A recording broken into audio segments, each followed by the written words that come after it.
7:37. Ayer la encuestadora Imacén publicó su más reciente sondeo a nivel nacional, urbano-rural, en el cual Ollanta Humala obtiene el 42% de la intención de voto frente a Keiko Fujimori, que alcanza el 37,8%, una distancia, números más, números menos, de 4,2%.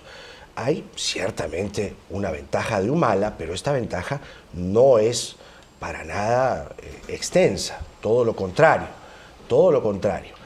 Sí, más aún, comparamos los sondeos que se han publicado previamente por otras encuestadoras. Está Giovanna Peñaflor, directora de Imacén, con nosotros para conversar sobre las tendencias de los dos candidatos en la segunda vuelta al 2 de mayo del año 2011. Giovanna, gracias por venir. Muy buenos días. ¿Cuáles son las características del votante de cada uno de los candidatos? Quiero decir, yendo por el caso de Ollanta Humala, que es el que encabeza la encuesta de Imacén, ¿qué elector está logrando captar con esta moderación que ha podido él demostrar en estos últimos días? Bueno, en realidad el voto por Ollanta Humala es fundamentalmente masculino, es más en las zonas urbanas del país, está ubicado entre el CD. Si tomamos en conjunto, la población es más fuerte en zonas rurales que en zonas urbanas, pero eso es sobre todo por el peso de Lima, ¿no? O sea, Lima es la zona más adversa, digamos, a la propuesta de Ollanta Humala. Y además, bueno, si ves en conjunto Lima e interior del país, en el interior del país tiene, digamos, la mayor aceptación, fundamentalmente en el sur, ¿no?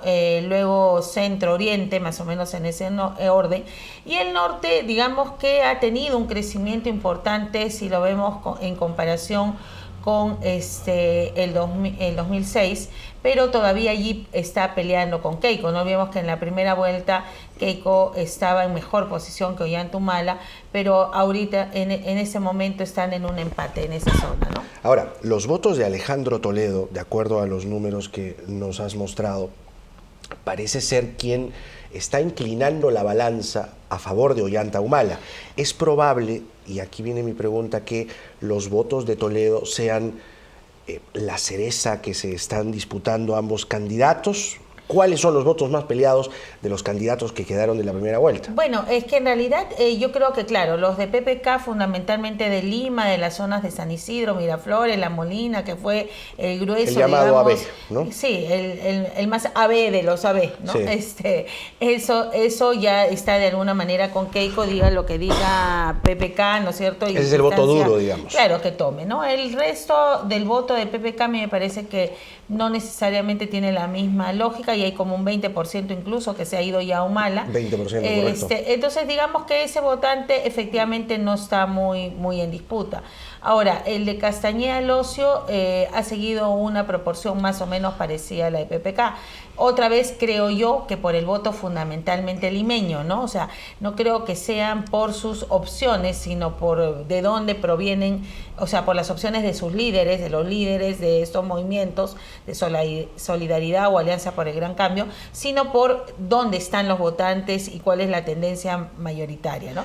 Caso de Toledo era un candidato que tenía más en el interior, que tenía más en zonas, en ciudades intermedias y en zonas rurales, y entonces su votante se ha ido mayoritariamente a Humala, ¿no? Es un poco lo que pasó en la última semana. Muchos pensaban que la caída de Toledo iba a beneficiar a PPK, pero lo que hizo fue beneficiar a Humala, y en realidad ese trasvase de votos ha venido dándose de una manera sistemática durante las últimas semanas, ¿no?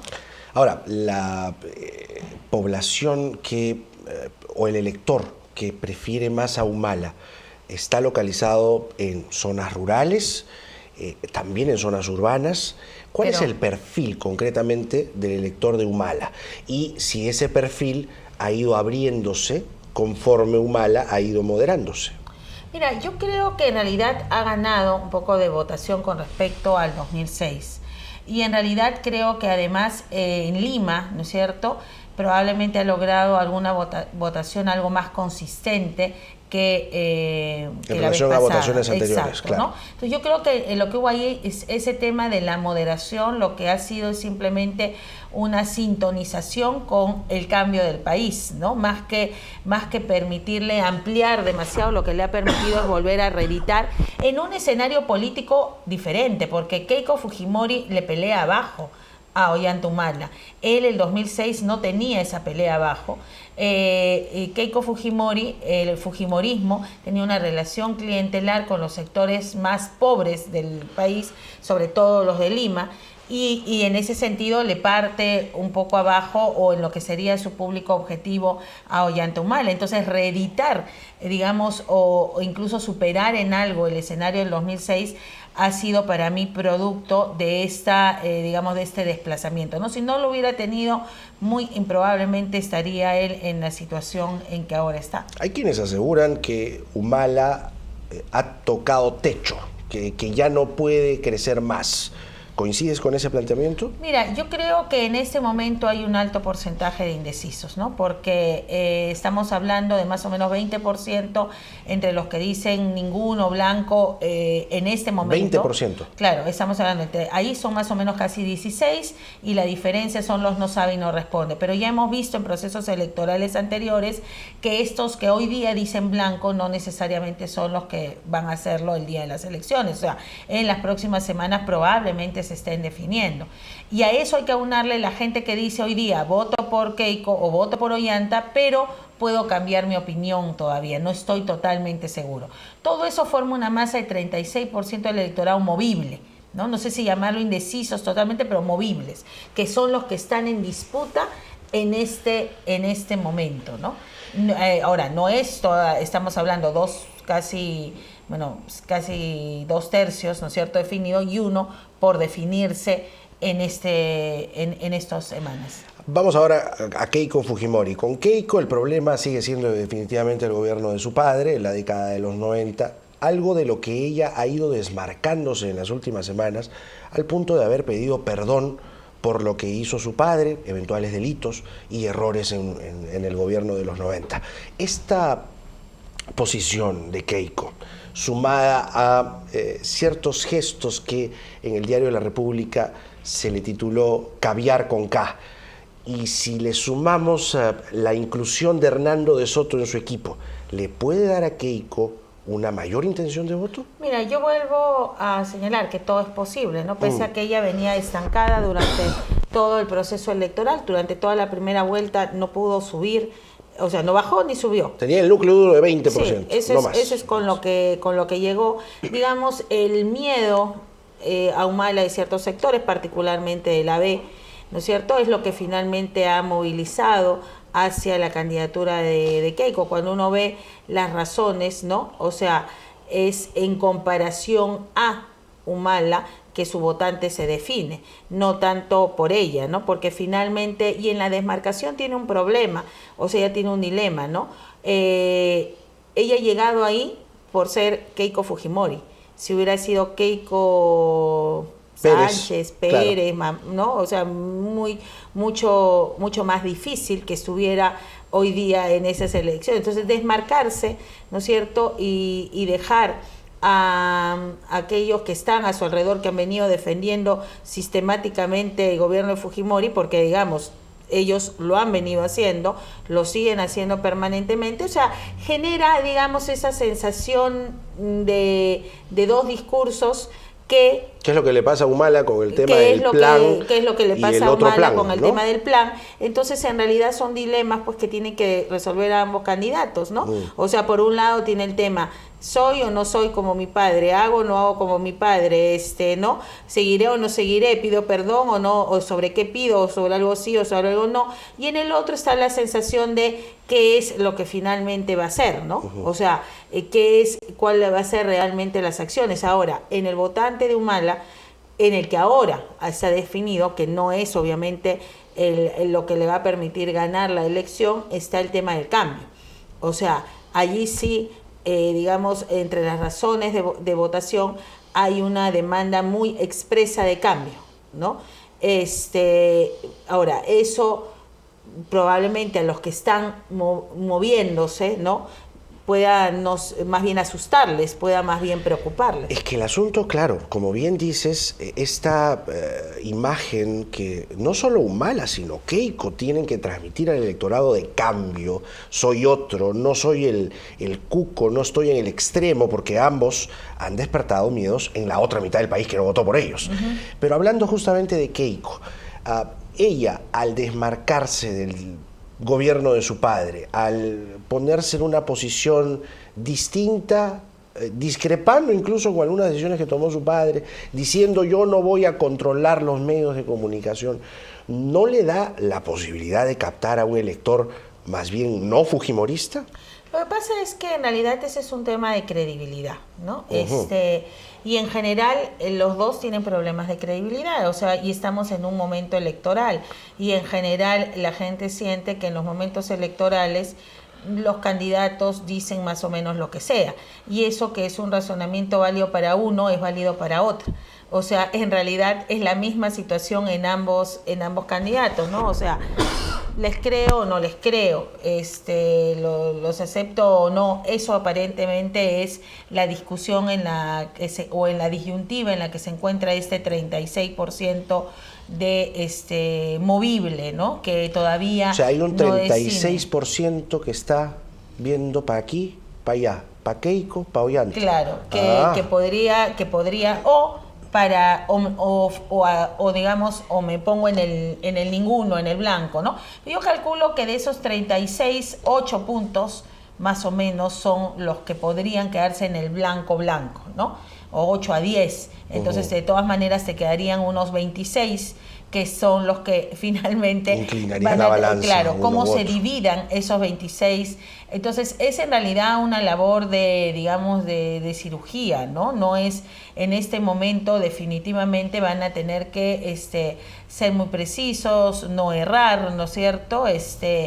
Y bueno, ahí hay que tener una cosa, ¿no? Hay una cosa es la posición mediática, una cosa es la posición de los líderes de opinión de los medios de comunicación y otra cosa es lo que ocurre en la calle, digamos, lo que va sintiendo la gente. Se dice que entre esos dos sectores, los líderes de opinión, el aparato mediático, digamos, el aparato mediático de Lima y el aparato mediático de regiones, que son dos cosas totalmente distintas, y la calle, hay una suerte de ruptura comunicacional. No existen vasos comunicantes entre la calle y el aparato mediático, es lo que se dice, ¿no? ¿Eso lo has sentido tú en tu sondeo? Bueno, es que en general, ¿no? Si uno ve los resultados de esta elección,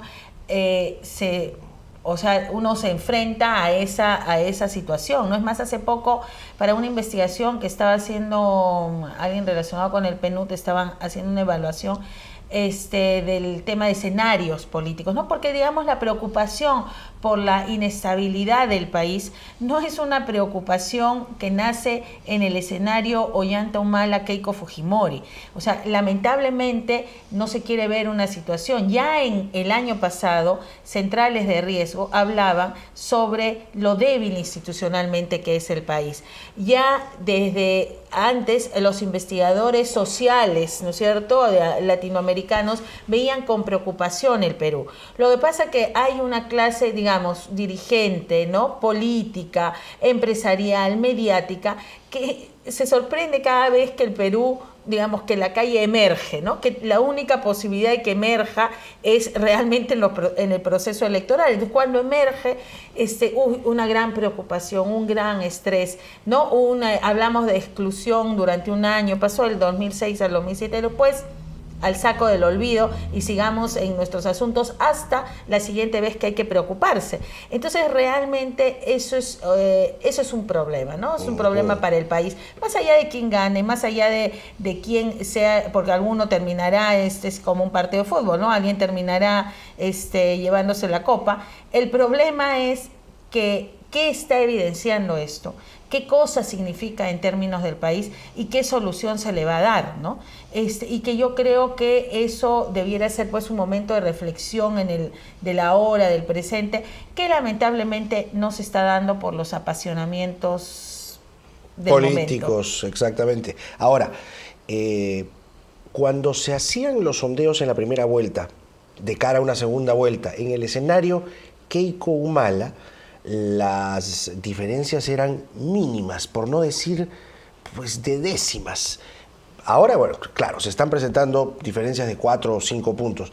¿Prevés una final de película en esta segunda vuelta igual como se pronosticó para la primera? Claro, en esos primeros escenarios Keiko estaba arriba. Claro, eso, pero conforme fue avanzando, la distancia se acortó. Claro, pero siempre aparecía Keiko arriba, primera, ¿no?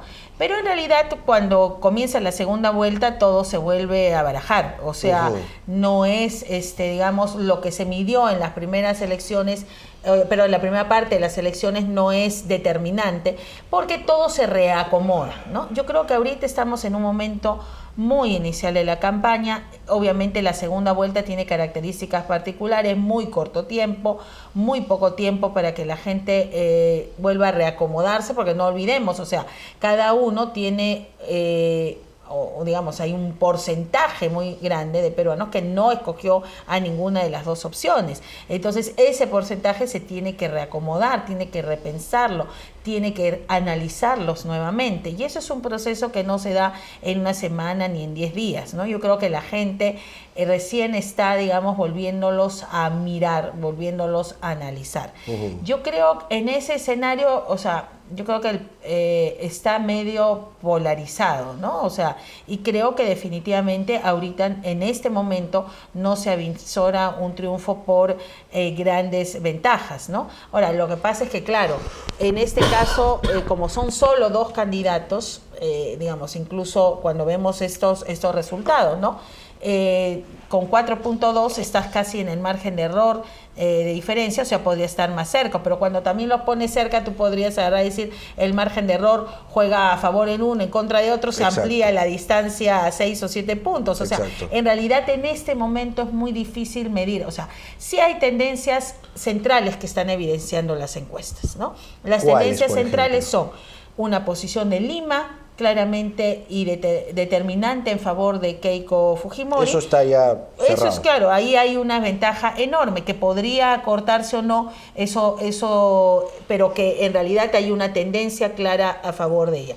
Esa tendencia clara se sustenta fundamentalmente en una gran ventaja en el sector AB, en poder llegar al E de Lima. En el E de Lima Keiko gana y el C y D en Lima están disputándose.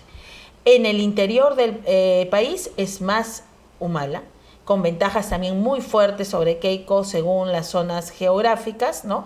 Pero tienes un país del interior que está hablando y que desde hace bastante tiempo está pidiendo ser escuchado, y que, digamos, el hecho de que hoy día hayan ciudades en el interior del país que tienen malls o que tienen supermercados no parece ser el nivel de inclusión, digamos, suficiente o satisfactorio para ese sector del país. Falta la otra parte, digamos, ¿no? Los malls, los supermercados son una demostración de algo, pero falta justamente por eso, no que es suficiente. El modelo claro, complete, porque uno no puede decir que las ciudades no han crecido, que algunas ciudades no se han dinamizado, pero finalmente, ¿no?, eso no resulta suficiente, ¿no es cierto?, para un 60%, 65% del país que tiene que ser de alguna manera incorporado de forma permanente, ¿no? O sea, y de forma real o de forma satisfactoria para ellos, no desde nuestra visión capitalina. Entonces yo creo que eso es lo que están evidenciando en este momento las encuestas, ¿no?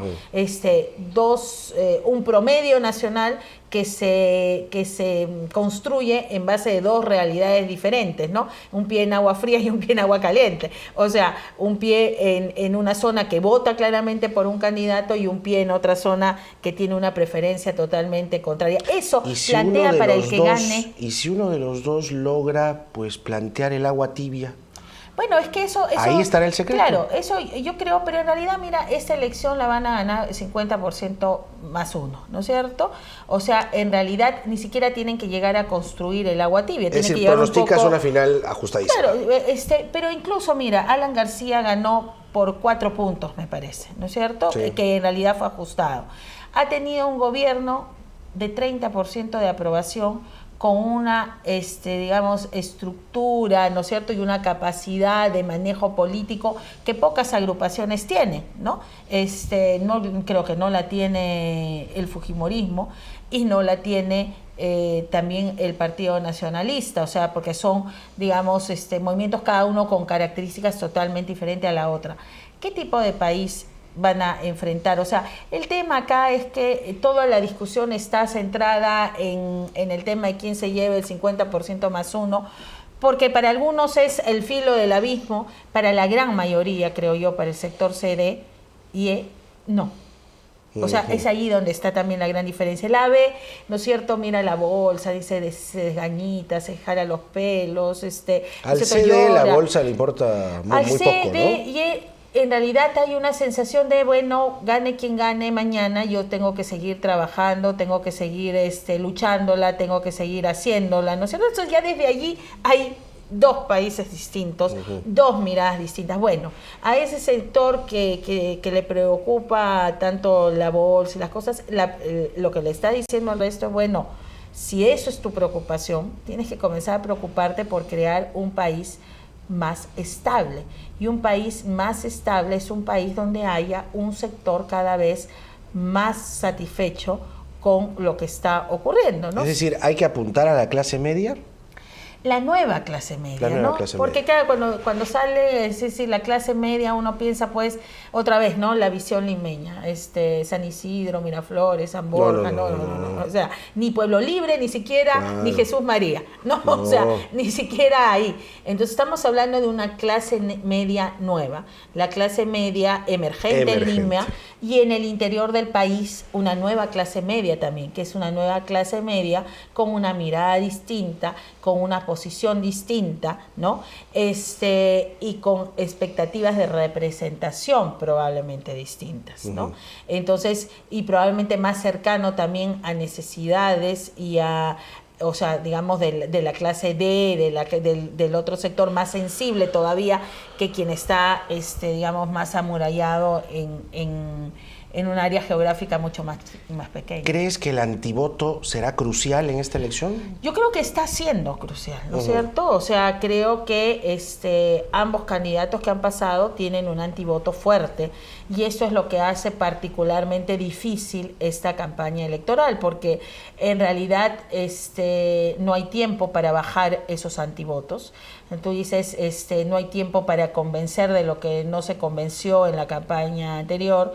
Y digamos las posiciones, pues como tú dices, recientes son difíciles de asimilar y entonces allí digamos lo que puede y lo que puedes y de alguna manera lo que ha venido jugando acá es el tema de el otro es el cuco, el otro es el malo, ¿no? El otro esto, el otro por aquí, el otro por allá. O la otra representa la corrupción, la otra va a traer otra vez a Montesinos, cuando digo el otro, ¿no? uso el tema claro. como en masculino y femenino todavía predomina el masculino, no por mí, sino la costumbre. Cuando eso digo, me estoy refiriendo a eso. Ahora, ¿no? de los dos, en el antivoto, el que lo tiene más alto todavía es Humala, ¿verdad? No, creo que están por puntos de diferencia. Puntos, pero sí, Humala arriba. Me parece que Keiko, es igual, pero es otra vez igual, es distinto por zonas. Claro. Otra vez, en Lima es lo mismo. Es lo mismo. En Lima hay más rechazo a Humala. En provincias, en algunas provincias, en algunas zonas hay más rechazo al Keiko Fujimori. Giovanna, un placer. Gracias por haber venido. Muy interesante, sobre todo pues ir analizando al detalle lo que nos espera en esta carrera por la segunda vuelta, que sin duda todavía falta mucho pan por rebanar. Giovanna Peñaflor, directora de Imacén, ha tenido la gentileza de venir esta mañana al Primer Café para comentar su más reciente sondeo. Tenemos más, 8:01. Venimos.